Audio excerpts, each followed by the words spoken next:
In this video, I'm going to share the 5 most important things that you need to think about when creating or updating your executive level resume. These are incredibly important, and these are going to be based on real life statistics, not just what I think, but real life statistics from various studies. So I'm going to share my screen, I've got a quick presentation, let's dive into it right now.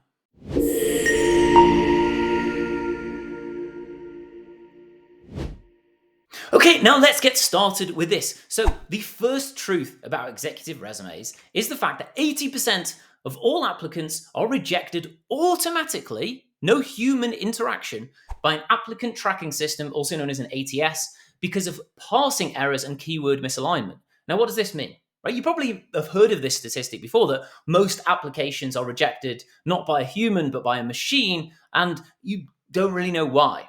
Well, there's 2 main reasons for this. 2 main reasons, and it's important because when you're applying for jobs online, which is not necessarily something that you should be doing as an executive, we'll get to that in a minute, but if you are, you need to know that most companies, 98% of the Fortune 500, use applicant tracking systems, and then tons of other companies as well. Now, I have a template resume here that I want to show you why this happens. So you can see on this resume that there is various formatting.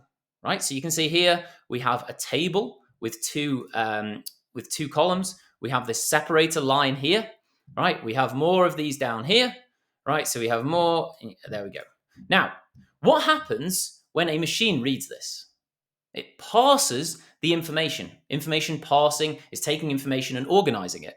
Right. What happens though is that when there are tables like this, when there are lines like this separating, the system can't read these very well, particularly when you have things like this. And this is a real resume, by the way. It's been redacted, but it's a real resume that we were sent by a prospect. So we have here things like this, 2023 plus.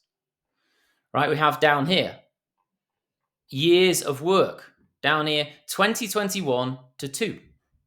And you can see here, these numbers are not necessarily connected to the dates. So what that means is, when the person who's trying to reject people using the applicant tracking system automatically, they will say something like, reject every application that doesn't have at least 10 years of experience. Right? The system will look at this and it will not be able to figure out how many years of experience you have, because all of the dates here are not lined up to the individual experience. Right? This is the issue. And so that causes parsing errors.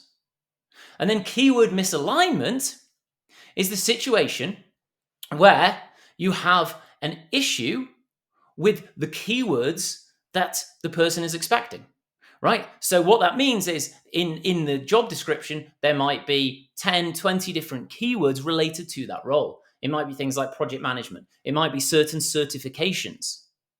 If you don't have all of those, or at least most of them in your resume, again, you will get automatically rejected. This is the reason why people get rejected so often. And a lot of people know about the keyword thing, but they don't understand that the formatting of their resume is the other thing that's really harming them, right? So if you get that right, you're going to have a much higher chance of getting into that 15% or so of applicants that actually do make it through the applicant tracking systems. Now, the next problem is that for the 15% of applications that do get through, once the human gets to it, so that's a recruiter, decision maker, they'll spend just 6 seconds skimming the resume on the first pass. There's a study by a company called The Ladders. Right? So what they'll do is, if we go back to our resume, they'll look through it really quickly. So they'll say, okay, so they won't read this. Not going to read the profile. They're going to look through, oh, do I recognize, okay, dates, what's this person done? Do I recognize these companies? What's this? It's kind of confusing. All right, I'm not going to carry on. That's what happens. And that is one of the biggest problems. That if your resume is not very clear, and it's not something that the recruiter or the decision maker is expecting, which is a very specific type of resume, boring is your friend here.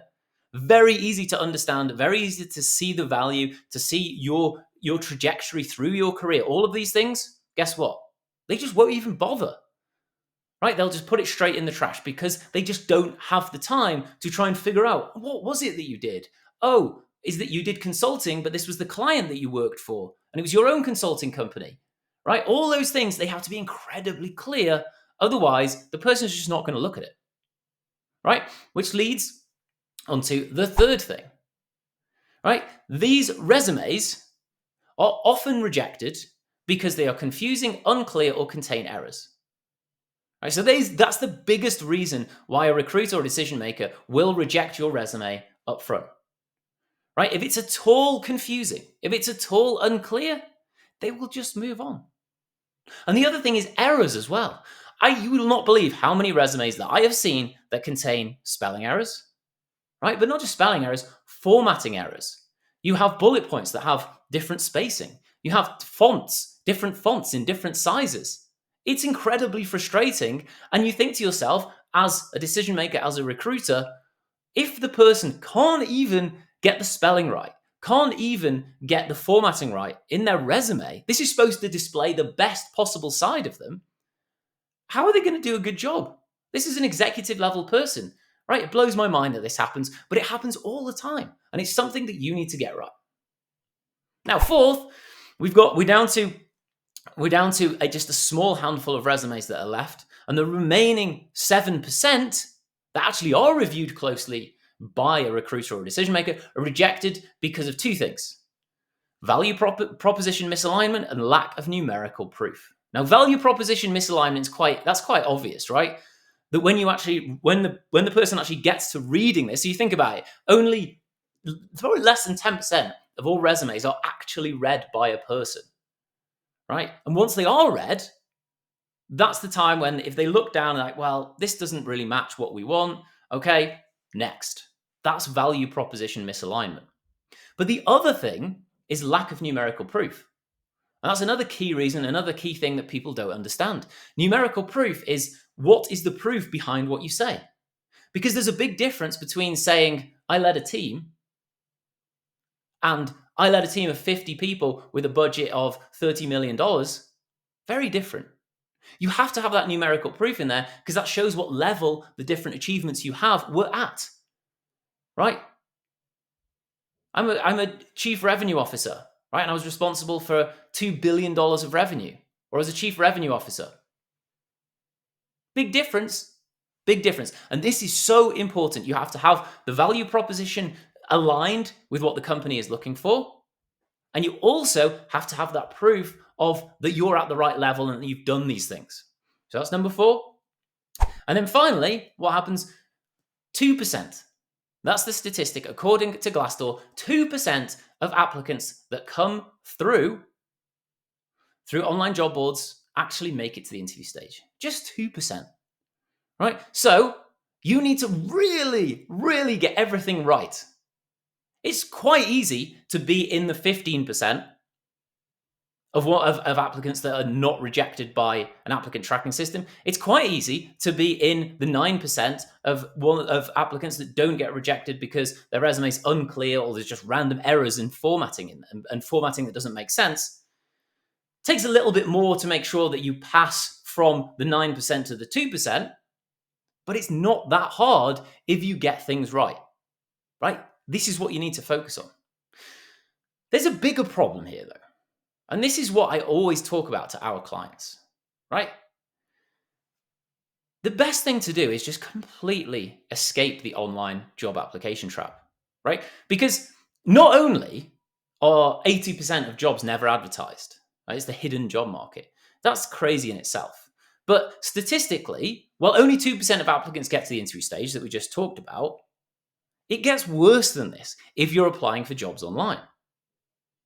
Because at the interview stage, job board applicants are treated less favorably than applicants coming from other sources like executive recruiters and through referrals, right? When you're a job board applicant, you only have a 10% chance of actually getting hired from that interview. Again, because think about it. When somebody accepts you for an interview from that resume, they don't know anything about you. They don't know what you're like. They don't know exactly what your personality is like, whether you fit with the culture of the company. A referral executive recruiter, much, much more likely that you're going to be a fit for that company and they're going to be a fit for you. So even if you get through all of these different steps to get to an interview, your chances of passing that interview are a lot lower than someone else who's going to be in the interview stage as well, right? So all said and done, that means that statistically, This is not me making this up. This is not me just saying this. This is based on various studies in the marketplace. You have a 0.2% chance or a 1 in 500 chance of getting hired through a job board, right? Might be better for you, might be worse for you, depending on how good you are at these relevant things. But this is what you're up against, right? Now, having a good resume is important. I'm never going to say that's not the case. It's definitely something that is part of the job search, and having a good one is really, really good. But using that resume to just apply for jobs online, that's not the answer. Because even if you have a great resume, statistically, it's going to take you 500 applications to get through and actually get hired into that role, which that is not a successful approach. That's not what somebody at the VP or director or C-suite executive level should be doing. Right? You need to focus on the better ways of doing things, which are accessing the hidden job market. That's the key thing. Obtaining referrals to unlock the hidden job market. That's the way to do it. So I hope this makes sense. Please make sure that in your resume, you're actually doing the things that I set out here, but make sure that's not all you're doing, because it's going to help you, but it's by far and away not the full story here.